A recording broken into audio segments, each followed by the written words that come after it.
انس بن مالک کہتے ہیں کہ میں نے آج تک کوئی ہاتھ ایسا نہیں چھوا جیسے کہ نبی علیہ السلام کا مبارک ہاتھ تھا۔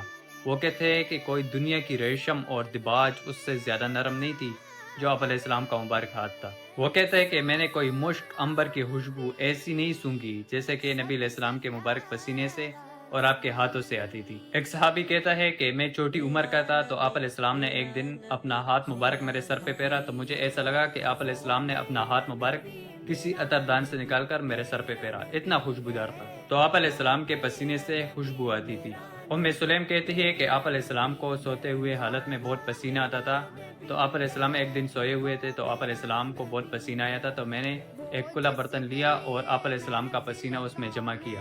تو حضور صلی اللہ علیہ وسلم کی آنکھ کھلی، آپ نے فرمایا کہ یہ کیا؟ تو میں نے کہا کہ یا رسول اللہ صلی اللہ علیہ وسلم، ہم آپ کا پسینہ جمع کر رہے ہیں اور ہم آپ کا پسینہ اپنے خوشبو میں ملا کے استعمال کرتے ہیں، اپنی خوشبو میں بھی خوشبو کرنے کے لیے۔ حتیٰ کہ ایک عورت آئی کہ میری بچی کی شادی ہے تو میں آپ کا پسینہ لینے کے لیے آئی ہوں۔ آپ علیہ السلام جب فجر کے بعد سخت سردیوں میں باہر نکلتے تھے تو مدینہ کے لوگوں نے اپنے غلام باہر کھڑے کیے ہوتے برتن اٹھا کے۔ آپ علیہ السلام ایک ایک برتن میں اپنا ہاتھ ڈالتے جاتے برکت کے لیے۔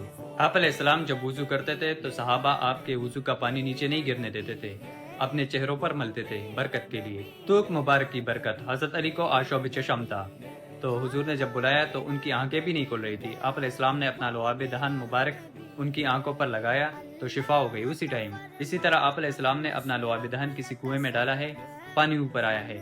کانے میں ڈالا ہے، کانا 10 بندوں کا تھا، 300 بندوں نے کھا لیا اور کم نہیں ہوتا تھا کانا۔ ہاتھ مبارک کی برکت۔ صلح حدیبیہ کے موقع پر صحابہ نے تھوڑا تھوڑا پانی جمع کر کے ایک کٹورا جمع ہوا، تو آپ علیہ السلام نے اپنا مبارک ہاتھ اس میں ڈالا تو آپ علیہ السلام کے انگلیوں سے پانی کے چشمے نکلے۔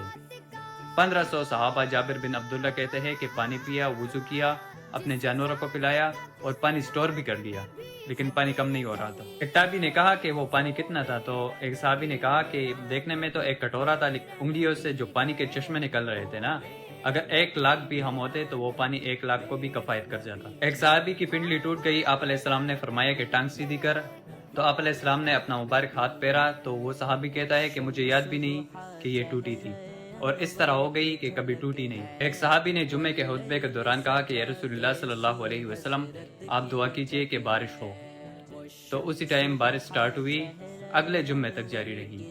اگلے جمعے وہی بندہ کھڑا رہا کہ یا رسول اللہ صلی اللہ علیہ وسلم، ہمارے گھروں سے پانی ٹپکنے لگا، آپ بس یہ دعا کیجئے گھروں پہ نہ ہو، سائڈ پہ ہو۔ تو صحابہ کہتے ہیں کہ آپ علیہ السلام نے اپنی انگلی مبارک سے بادلوں کو یوں اشارے کیے۔